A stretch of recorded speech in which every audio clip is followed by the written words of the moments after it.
سلام بچه‌ها، خوش اومدیم به این ویدیو.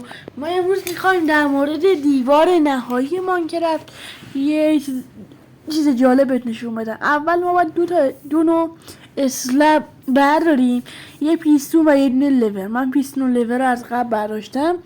یکیشون رو میذاریم لب دیوار همینطور که مشاهده میکنید.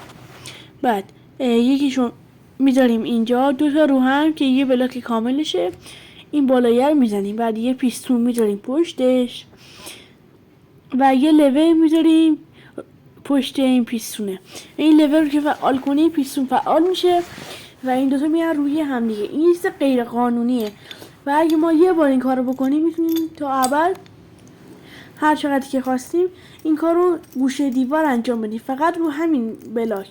اگه بخوایم دوباره این کار انجام بدیم باید یه بار جای دیگه انجام بدیم، باید این همین کار رو هم تکرار کنیم. من دوباره اینجا تست میکنیم ببینیم میشه همچین چیزی یا فقط در مورد دیواره. اینو که میزنیم نمیشه، بس یعنی فقط در مورد دیوار میشه این کارو کرد.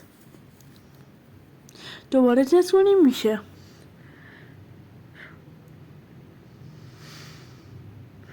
اونی من زیرش خالی میکنم، این شکن خورد بهش بیخیال. دوباره از اول خواهیم بزنیم نمیشه، میره بالاش.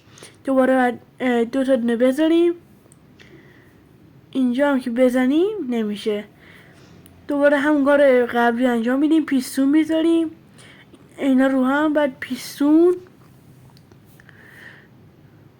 صرف کنم من اینکی رو حذفش کنم،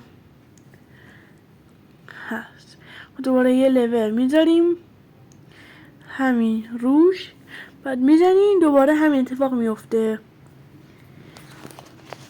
دوباره تلاش کنیم ببینیم میشه اینجوری. بله به راحتی میشه تا روی هم گذاشت مثل اونکی.